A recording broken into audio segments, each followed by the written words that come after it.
நானும் முன்னேற்றமாக போகணும்னு நினைக்கிறேன். என் தம்பிகள் எல்லாம் பெரிய அளவில் சம்பாதிக்கணும்னு முயற்சியும் பண்ணுறேன்.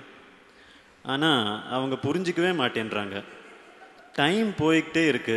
நான் என்ன செய்யணும்? தம்பி எல்லாமே ட்ரெயின் மாதிரி கொண்டு போகணுன்னா என்ன செய்யணும்? இப்போ நம்ம எங்கேயோ ஒரு இடத்துல போகணுன்னா, எங்கேயோ ஒரு இடத்துக்கு போகணுன்னா அந்த இடத்துக்கு போகிறதுக்கு உதவியாக வர்ற மாதிரி தகுதியாக இருக்கிறவங்க கொண்டு போகணும்.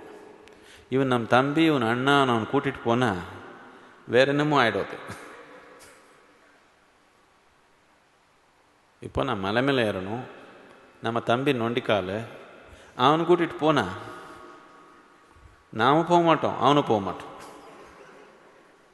மலை மேலே போகணுன்னா காலை உறுதியாக இருக்கிற ஆள் தானே நம்ம கூட்டிகிட்டு போகணும். ஆனால் எப்போ நம்ம மனநிலையில் நமக்கு இந்த மாதிரி அடையாளங்கள் வந்துடுச்சு, தம்பிக்கு ஏதோ பண்ணிக்கலாம் நீங்கள், ஆனால் தம்பி வச்சுட்டே நீங்கள் பிஸ்னஸ் பண்ணணுன்னா அவனுக்கு அந்த அளவுக்கு புத்தி இருக்குதோ இல்லையோ, அவனுக்கு திறமை இருக்குதோ இல்லையோ, ஆகாது.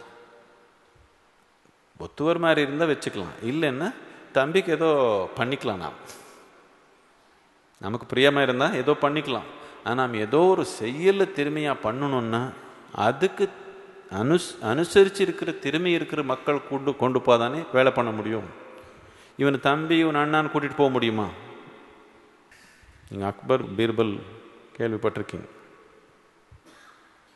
அக்பருக்கு அவருக்கு ரொம்ப சின்ன வயசில் அவர் தாய் இறந்துட்டாங்க, சின்ன குழந்தையா இருக்கிறப்போவே.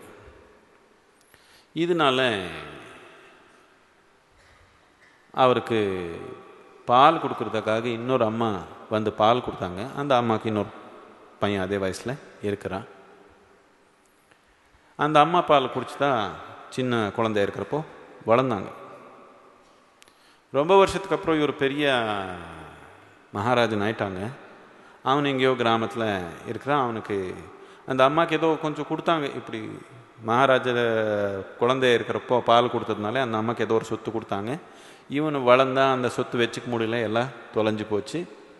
இவர் பெரிய ராஜன் ஆயிட்டாங்க. ஒரு நாள் அவன் வந்தாங்க. வந்துட்டு வந்தோட அக்பர், ஐயோ நாம் 2 பேர் ஒரே தாய் பால் குடித்ததுனால நம்ம அண்ணா தம்பி மாதிரின்னு சொல்லி அவனு என் அண்ணன் தான் சொல்லி உள்ளே கொண்டு வந்து அவனுக்கு பெரிய விழா பண்ணி ஆஸ்தானத்தில் உட்கார வச்சு எல்லாம் பண்ணாங்க. இவனு இப்படியே உட்காந்து பார்த்தா அவனுக்கு ஒன்றும் புரியல. எல்லாமே நடக்குது, ரொம்ப பிரமாதமாக இங்கே நடக்குது, எது எதுன்னு இவனுக்கு தெரியல. இப்படியே கவனிச்சே இருந்தால் ஒரு 10 நாள் தங்கினான். அதுக்கப்புறம் ஊருக்கு போகிறப்போ அக்பர் நிறைய அவனுக்கு சொத்து கொடுத்து 2 கிராமங்கள் கொடுத்து அவனுக்கே நீனே வச்சுக்கோன்னு சொல்லி எல்லாமே கொடுத்து இதை பண்ணாங்க. அதுக்கு அவன் சொன்னான், இதெல்லாம் சரி, நீ இவ்வளோ நாம் 2 பேர் அண்ணா தம்பின்னு பிடிச்சிட்டான். இப்போ நாம் 2 பேர் அண்ணா தம்பி, நீ பார்த்தா இந்த மாதிரி வைபவத்தில் இருக்கிற, எனக்கு இப்படியெல்லாம் இல்லை சொன்னோட இல்லாத சொத்தெல்லாம் கொடுத்தாங்க அவனுக்கு. எல்லாம் வச்சுக்கோ, நீ குதிரை அது இது எல்லாமே சேனையெல்லாம் கொடுத்தாங்க. அதுக்கப்புறம் அவன் சொன்னான், அவன்கிட்ட இந்த மாதிரி மந்திரி இல்லாமல் இருக்கிறாங்க, பீர்பல் இருக்கிற அவனுக்கிட்ட உனக்கு எப்பவுமே ஏதோ ஒன்று ஆசியமாக வச்சு நல்லா சந்தோஷமாகவே வச்சிருப்பான்னா, எனக்கு அந்த மாதிரி யாரும் இல்லை, நீ அந்த மாதிரி யாருனாலும் எனக்கு கொடுக்கணும் சொன்னோட. பீர்பல் மாதிரி யார் கொடுக்கறது, இப்படி அண்ணா என்னை கேட்டானேன்னு சொல்லிட்டு அக்பர் என்ன சொன்னாங்க பீர்பலுக்கு, என் அண்ணா இப்படி விருப்பப்படுறான், நீ நான் அவனு கூட போகணும் சொல்லிட்டேன். அதுக்கு பீர்பல் என்ன சொன்னாங்க, ஐயோ அதுக்கே நான் உங்கள் அண்ணாவுக்கு வேணும்னா என்னுடைய தம்பி இருக்கிறான், என்னுடைய தம்பி அனுப்புகிறேன், அவனும் ரொம்ப புத்திசாலி தான். அக்பருக்கு சமாதானம் ஆயிடுச்சு. அக்பருக்கு பீர்பல் அனுப்புறதுக்கு விருப்பம் இல்லை, ஆனால் அண்ணா கேட்டால் எப்படி இல்லைன்னு சொல்கிறது சொல்லிட்டாங்க. இப்போ அவனுக்கு சொன்னாங்க, இப்படி பீர்பலுடைய தம்பி இருக்கிறாங்க, நீங்கள் அவர் கூட்டிகிட்டு போங்கன்னு. சரி நான் அவனுக்கு சொல்லிட்டேன், சந்தோஷம். அடுத்த நாள் ஆஸ்தானத்தில் எல்லாம் உட்காந்துருந்தாங்க. பீர்பல், நான் நாளைக்கு காலையில் கூட்டிகிட்டு வரேன் என் தம்பியான்னு சொன்னாங்க. சரி காலையில் கூட்டு வந்தாங்க. ஒரு காளை மாடு பிடிச்சி வந்தாங்க. சரி பார்த்தோட அக்பர் கோவம் வந்துருச்சு, என்ன இப்படி என் அண்ணா அவமானப்படுத்துறியா நீனு, தம்பி கூட்டிகிட்டு வரேன்னு சொல்லி காளை மாடு கூட்டிகிட்டு வந்தியா நீன்னு கேட்டான். இல்லை இல்லை, நாம் 2 பேர் ஒரே தாய்ப்பால் குடித்தோம்.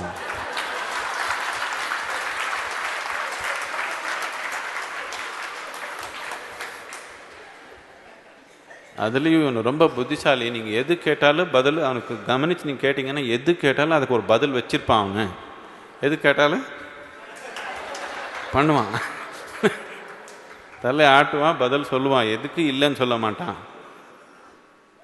சொன்னான், தம்பி எல்லாம் கூட்டி பிஸ்னஸ் பண்ண முடியாது. திறமை இருந்தால் சரி, திறமை தேடணும். இவன் தம்பியா அண்ணனா அவன் இதான் வச்சு எதனால் வேலை பண்ண முடியுமா? நீங்கள் வேலை எதனால் திறமையாக பண்ணணுன்னா அதுக்கு அனுசரித்து இருக்கிற திறமை யாருக்கு இருக்குதோ அவருக்கு வேலை கொடுத்ததா அது நடக்கும். திறமை இல்லாதவங்க வேலை கொடுத்து நம்ம அண்ணா கொடுத்துட்டேன்